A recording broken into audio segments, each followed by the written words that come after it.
Siema, witajcie na następnej wyprawie. W dzisiejszym odcinku odwiedzimy tajną bazę marynarki wojennej Niemiec, skąd Karl Donic na przykład kierował ubotami. Jednostka jest, słuchajcie, oczujkowana, więc musimy być szybcy i cisi. Dlatego jesteśmy we dwójkę, Łukasz czeka na nas w samochodzie, kończymy nagrywanie i szybko A biegniemy. zacznijmy ten odcinek od początku.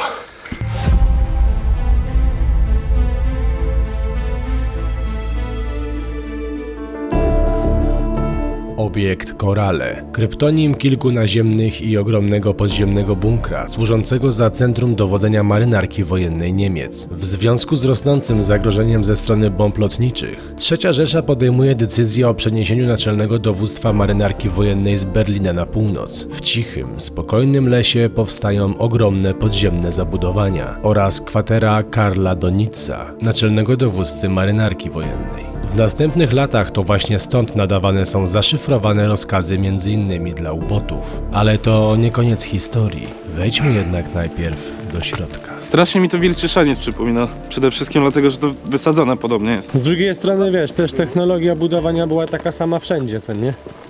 Dlatego one są identyczne jak te w Wilczym Szańcu. Chcę się zawejść tam do środka. On niby miał być trzykondygnacyjny, ale tylko na powierzchni, tak? Te nie miały podziemi, prawda? Z tego co pamiętam, tak. Ej, ale obczajcie, jest taka sama opcja jak w tym. Jak w Wilczym Szańcu, że wchodzisz od boku, nie na wprost, po to, żeby nie móc oddać strzału bezpośrednio do środka. Jestem ciekaw, czy nie da się wejść gdzieś wyżej, no tylko że on jest rzeczywiście mocno zniszczony. Bardzo przypominam bunkier Himmlera, w którym zresztą też byliśmy. Tak, tu jeszcze były drzwi takie gazowe. Tutaj już jest koniec. To już jest aż tak zawalony? No.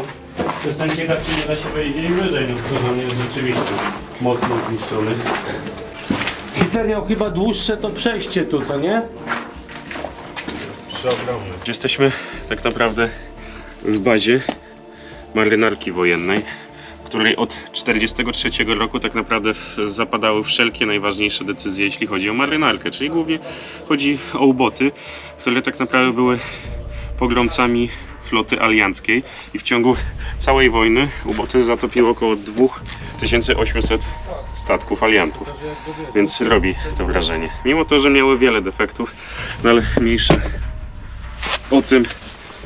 Chodźcie teraz, zobaczymy, czy da się jeszcze gdzieś tam wejść. W ogóle jak się przypatrzysz, to tu są takie uchwyty porobione stalowe, widzisz? Zobacz. Może na siatkę maskującą. Nie, to jest uchwyty do tych. Ktoś się tu wspinał. A, że karabinczyki biją. Tak, u góry też są takie dwie. Myślisz? Tak, na bank to są Widzę. to są do wspinaczki takie metalowe pręty, co nie? Myślałem, że o te dziury. Ktoś tu się wspinał potem, no. Bunker Koralle. I to jest nazwa tej bazy, co nie? Zobaczymy od tej strony. Mamy takie porównanie właśnie z Mameryki z Wilczego Szańca. To będzie często odwoływane w tym filmie. Tak, jak w Mameryce i Wilczym Szańcu dało się wejść do środka, czyli ta właśnie strefa ochronna była tak centralnie w tym schronie, no to tutaj w tym miejscu to wszystko jest zawalone niestety już. A tu?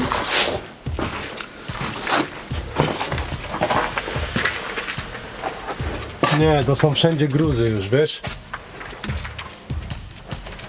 Ty, napisy po niemiecku są. Tak? Zobacz. Ty, bez kitu. Strasznie wyblakłe, ale jeszcze widać. No, zobaczymy, jak tu jest internet, to może przetłumaczę. A tu jest przejście dalej. Zobacz, tu się da wejść. To nagraj te napisy, żeby wiedzieć. No zaraz ogarnę. Czekaj, zaraz tam wejdziemy, sekunda. Ale to jest olbrzymie. Ale przejścia w miarę jeszcze są takie, że da się chodzić. Tylko jestem ciekaw, czy po której kondygnacji ja teraz śmigam, w związku z tym, że jest to rozwalone. Widać, że ta ściana jest nieruszona i w sensie, że stoi w tym miejscu, w którym stała pierwotnie. Wydaje mi się, że to zostało rozwalone na dwie części, więc teraz jak na dole byliśmy jakby na parterze, to jest chyba pierwsze piętro. Trzeba pamiętać, że on miał dwa piętra jeszcze.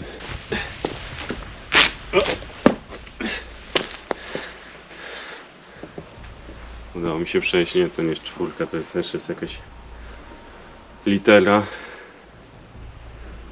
No jest to jakby czymś wyżarte, ale nie wiem czym właśnie, te napisy rosyjskie.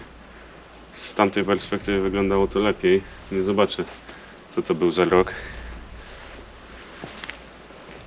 ale możecie spojrzeć, jak to wyglądało.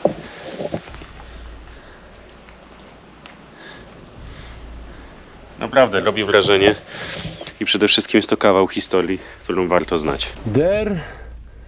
Lu, to jest zamazane już tak mocno. Na dole jest tylko napisane East Dernydboren. Bollern. Czyli jak to jest na niemiecki, to poprosimy o tłumaczenie. Tak, a ty ładnie kręcisz centralnie cegłę. Jak tam udaje się na górę bić? No wyżej nie wejdziesz, no. Tam jeszcze są w ogóle radzieckie napisy, ale nie mam pojęcia, co tam było są napisane. Niemieckie. Sprayami? Nie, takie normalnie przez nich. Tam są jakby takie wyżarte, więc pewnie jak to Rosjanie wysadzili, no to potem sobie coś, sądzę, że wojskowi jak się nudzili, to coś pisali. Spójrz na lewo. No, karabinczyki jeszcze obok ciebie są. Są do wspinaczki, są tu takie Tak, to uchwyty. wszędzie no, w ogóle są chwyty do Tak. wspinaczki. Dobra, to trzeba iść na ten drugi schron. Wiecie co to się nagrywa? To się kameruje. Ale zjechał. Jak to wymyślił? Długi jest tam, wolno. Jestem.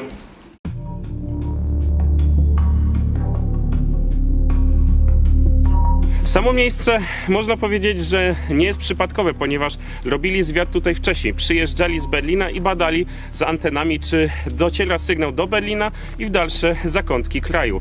Ale miejsce też nie było wybrane dokładnie tutaj. One początkowo było trochę oddalone, ale ze względu na to, że Józef Goebbels obok miał swoją posiadłość i swoje hektary, nie mogli tam wybudować przecież bazy. Więc wybudowali ją obok, dostali 54 hektary.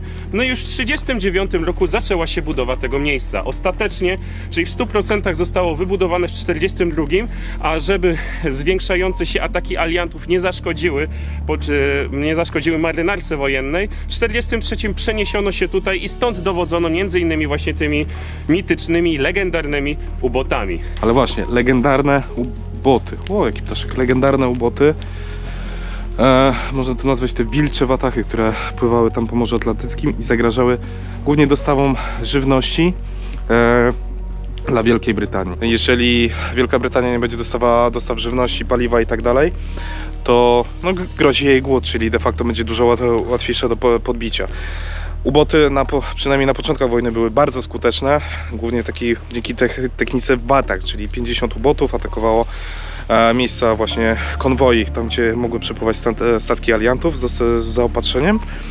No i samo to, że zatopili około 2800 statków, to świadczyło o skuteczności właśnie tych ubotów. Z czasem ona się powoli zmniejszała, ale o tym przejdziemy dalej, bo chyba zejście do schronu jest. Tylko tutaj możesz podejść, bo potem może być mi ciężko wejść. Mówisz do mnie czy Kuba? Do ciebie. Kuba teraz sam do siebie mówi. Co tam jest? Chyba to jest normalne wyjście będzie. Nie będzie to taki jakby... Ale wdrapywanie się pod takie masy skalne, może nie skalne, ale betonowo-żelbetowe, coś takiego pewnie przygniosło, to nie wiem, czy by komuś się chciało w ogóle mnie wygrzebywać stąd. Nie wiem, czy to by miało sens.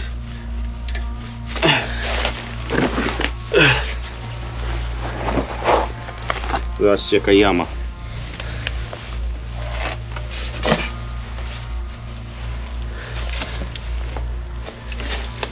I tam niżej jeszcze może gdzieś da się pójść, czy nie? Można tam jeszcze przepełnąć? No zobaczę.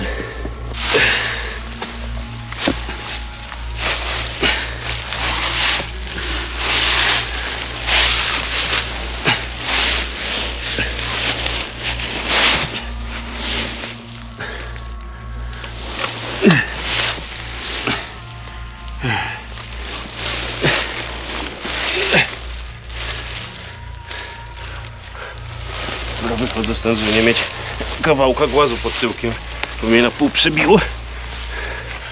Ok. Przepełzałem.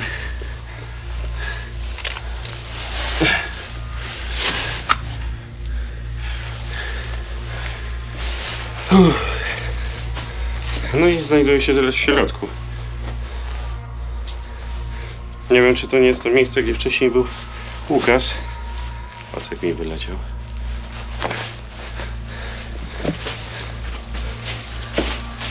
ale tam jest jakaś dziura. Niestety zasypane. Abym się cieszył, gdyby było jeszcze zejście na dół. Ale niestety nie ma. To jest dach schronu, który był tu. On tu był wklejony. I teraz sobie wyobraźcie, jaka siła to musiała być wybuchu, że wyrwała taką konstrukcję po prostu do góry. O, jak zaparował obiektyw. Macie taką mgłę teraz. Dobra, wychodzimy z tego kosza, znaczy bunkra sypialnianego, tak to nazwę. I idziemy na mapie jest to zaznaczone jako fire pit, czyli takie miejsce przeciwpożarowe, no basen przeciwpożarowy. A potem pójdziemy pod ziemię, przynajmniej postaramy się wejść. Był jeden artykuł niemiecki, to było coś, że są jacyś poszukiwacze skarbów, co szukają jakichś gadżetów. No i podkreślenie, że nic tutaj nie ma, nie? To może dlatego to jest oczukowane, Żeby nikt nie szukali. kopał. żeby No nie ale walili rów. Czemu akurat w takim miejscu zrobili taki lejty? Może... Nie, no nie. Ten lej to jest zrobiony na czołg. Zobacz, że to jest przekopane, Tak. tu masz hałdy tego. To jest zrobione na... Aha, może rzeczywiście? No tak jakby stąd wyciągali ziemię tam. No. No. Może po mapach stwierdzili albo z wykrywaczem. Znaczy bunkier jest na pewno w tamtą stronę. Baza dowodzenia Kriegsmarine, z tego co wiecie, przeniesie się tutaj, żeby unikać nalotów dywanowych, ale podczas nalotów dywanowych bali się również właśnie pożaru, gdyby jednak to miejsce zbombardowano, więc powstały takie zbiorniki przeciwpożarowe. No ale żeby alianci tego nie zauważyli łatwo z powietrza, to miał nieregularne kształty, które miały symulować właśnie te kształty naturalne. No i a propos kształtów, jest taka legenda, oczywiście nie bierzcie tego jako zapływnik, bo to jest legenda, że Karl Donitz miał tutaj zbiorniki wojenne, które symulowały morza i oceany, na których przeprowadzał symulację właśnie przeprowadzania ubotów i ataków różnych. Oczywiście to jest legenda i pewnie nie jest prawdą, ale taka anegdotka. To został nam tylko ten bunkier. Bunkier na lekkim przypale. Będziemy robić akcję desantową. Teraz zamienimy kadrę, ponieważ zazwyczaj to ja i Łukasz robimy akcję desantową, teraz to zrobię ja i Kuba. Kadrę, ja myślałem, że kadry. Kadrę, więc Łukasz będzie siedział w samochodzie, my szybko później wybiegamy, Na no i włączonym odjeżdżamy. silniku, jak jest. karetka Obamy na płycie naszego lotniska. Tak jest. Przez 3 dni nie gasiła silnika. To jest, bo gdyby coś się wydarzyło, trzeba być na czuwaniu. Si.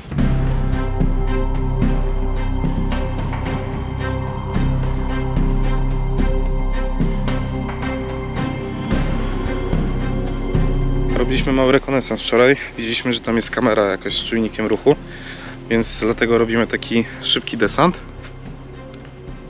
I dlatego ja idę do samochodu, bo jestem mniej mobilny. Poczekam na chłopaków, dlatego też taka zmiana składu jest dzisiaj. Poczekamy z włączonym silnikiem, no i oby chłopakom udało się wejść. Nikt cię nie pozna. Ninja małnąca, nie? Gdzie jest Kuba? Tu. Dobra, tam musimy iść na wprost. Ogólnie to wygląda tak, że ten teren, który tam jest ogrodzony jeszcze. Więc nie dość, że jest to bunkier, na którego skierowane są kamery, to jest jeszcze on ogrodzony. Więc będziemy musieli jakoś przeforsować tą no to te zasieki. I nie jest to ta słynna jednostka na Mazurach. Nie. Jest to strefa 51. To jest płot i teraz musimy być bardzo cicho i patrzeć. Tak, widać domek.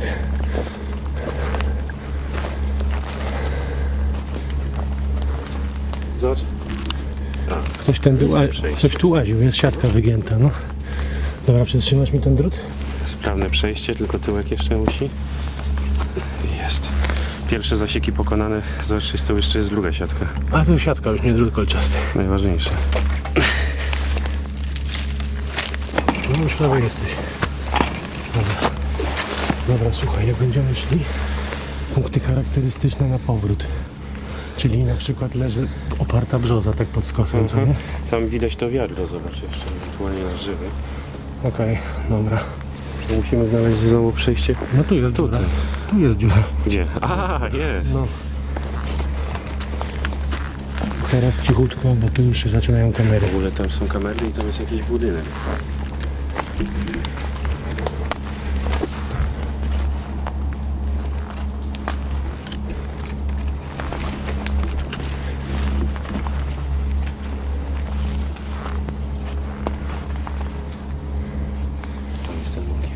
jest ten bunkier, a tam jest kamera na tym drzewie. Widzisz ją? Tak, tam. Czy na tą chwilę jeszcze jest takie bezpieczne? No jeżeli tu nie było jakieś. To powiedz mi, na którym ona jest drzewie, żeby w nią nie wszedł, bo wtedy... Na tym tu na wprost. Jak masz to, takie wygięte, No. to masz potem dwa koło siebie i ona jest od tamtej strony, od boku ją widać. Konrad, wydaje mi się, że z tej strony jeszcze jesteśmy bezpieczni. Ale innych kamer na razie nie widzę. Tu zobacz jedną rzecz, że to jest wejście do schronu, ta płyta. On jest zawalony chyba, wiesz, przykryty jest płytą. W ogóle rzeczywiście tej płyty tu wcześniej nie było. Na Wiesz, pewno. co ci powiem? Ja bym No. nie ryzykował na razie, zrobił to na sam koniec. A teraz chodź, pójdziemy tam i nagramy tył może. A tu już dojdziemy na sam koniec. Wiecie, nie mamy też pewności, czy jest tylko jedna kamera, bo tylko jedną widzieliśmy. Czy jest ich więcej. Dlatego cały czas oko jest czujne i błądzi gdzieś tutaj pomiędzy drzewami, co nie? A tu będą jakieś budynki. Tu, nie? Tak. Czyli to będzie gdzieś w tamtą stronę. Tu jest świeży drut i stary, wielka dziura w płocie i normalne wyjście. Zobaczcie. Czekajcie, tylko się obrócę w tę stronę. Zobacz, jaka tu jest dziura. Tak. Ale czy drugi też ma ten... Chyba też jest dziura. Zobaczmy od razu. Ciekawe, gdzie tu są gdzieś. Tak, tu będziemy najbliżej. Zobacz, i tu w ogóle jest dziura. Widzisz? Jest tu przecięty płot i tu jest przecięty płot. Idziemy tam I tam jest i samochód. tam jest samochód. To git, to mamy miejsce już do zrywki ogarnięte. Kamer też tak patrzę, to tu nie widzę, to nie? Ty, a tu jeszcze jest jeden włas. Patrz. Widzisz? Co? Tu jest jeszcze jeden włas. To jest włas? Nie, to jest jest stopa na od anteny. anteny. Tak. I tutaj są kolejne. No, na tym stały te anteny. 80-metrowe maszty. Też tam masz. Tam. Tak, tu była kolejna antena. I tam jeszcze są w lesie anteny. Widzisz? Tam daleko.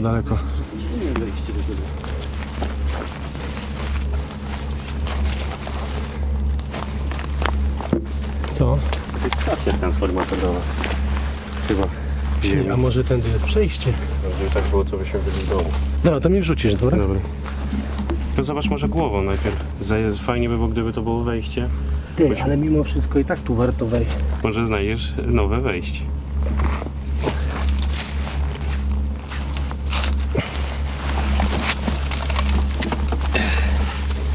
No to od razu ci powiem, że daleko nie zajdziemy. O, Ale daj kamerę, to chociaż to nagram, bo to jest jakaś sterownia, wiesz? trzymaj. To jest taka ziemianka. I tu było pierwotnie do niej wejście. A tu jest jakaś taka... A to już ruskie. 14, tak. Zobaczcie, są jakieś przełączniki. To wygląda jak w ogóle jakieś wpięcia na siłę. No i tu wychodzą kable. Czyli to była taka transformatorownia do zasilania anten. Dokładnie, przecież tu stoi antena. No są anteny, więc Tak. to była transformatorownia i te budynki też do czego służyły, które są... Ty, a tu już jest na bezpiecznikach to porobione. Takie bezpieczniki jak mamy w tych, w samochodach. Dobra. Pójdź. Czyli idziemy dalej szukać wejścia może jakiegoś innego. No. No iść prosto, wzdłuż tej ścianki. Bo tam jest bunkier. Czyli po lewej stronie jest kamera.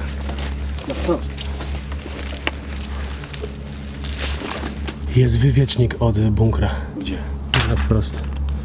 To metalowe takie, co wystaje z ziemi. Jest, tylko że jest lewa sama. I tam jest ten bunkier chyba, nie? Tak mi się wydaje. Czyli kamera jest... Tak, bo tam są te drzewa duże. Czyli tam będzie kamera. Czyli jeszcze tu możemy chyba iść i bardziej... Tylko bardziej jak wyjdziemy tu w prawo, co nie? No dobra. Tak, dokładnie. Zobaczcie, to są wywieczniki. Albo studnia, ale to jest na bank od bunkra. Ja to się boję, że to jest gdzieś zawalone i pod tym azbestem to leży, wiesz? Nikt by azbestem czegoś takiego nie krył.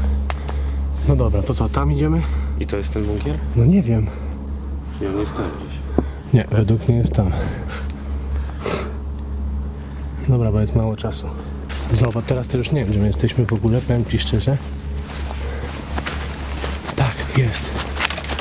numer 1, ale jest zaspawany. Widzisz? Ale to jest jedno z wejść. Tylko ono już jest tak, no nie ma opcji, żeby to otworzyć. No dobra, ale wiemy, że jedno z wejść jest, tak? No tylko, że do którego nie wejdziemy. No to szukamy dalej, chodź. No raczej nikt nie wybił dziury w schronie. Myślisz, że na górze nie ma dziury? Nie wiem, może mu się wychylić. Nie. Na pewno nie ma. I właśnie tam jest kamera po naszej lewej stronie, więc już możesz iść. Tak? Już nas złapała? Nie wiem, chyba się świecisz czerwony. Muszę... Tak, dokładnie. Ona tutaj jest, no. No, No i to było wejście, stary. Widzisz, zaświeciła się ta kamera. I powiem ci lepiej, ona ma antenę. Czyli ktoś dostaje teraz sygnał, że my tu jesteśmy, wiesz? No i to było wejście. Tak. Tak. Tak, widzisz, tam jest ta kopuła. no, I ona jest przyciśnięta tym betonem. betonem. Tu nie ma opcji. Nie wejdziemy. Zrywamy, ty słyszysz? Tylko teraz powoli, a za chwilę zaczniemy biec. Chodź tu w lewo.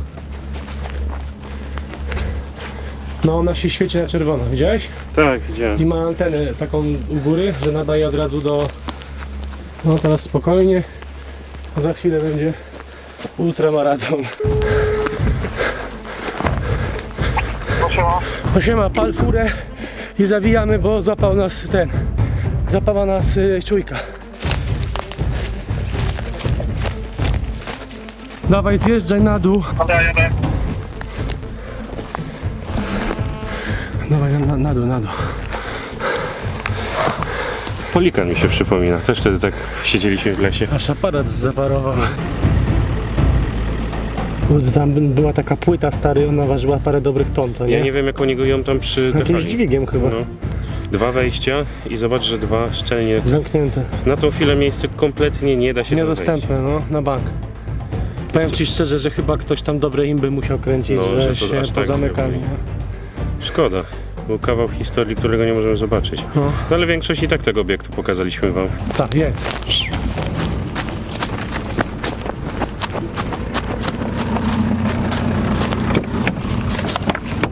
No dawaj, dawaj. Dawaj. Trzymaj. 7 kamer. Udało się wszystko? No, Nie weszliśmy. Nie? Nie da się, nie ma po prostu jednego małego, nawet żeby śliznąć palec ten wsadzić.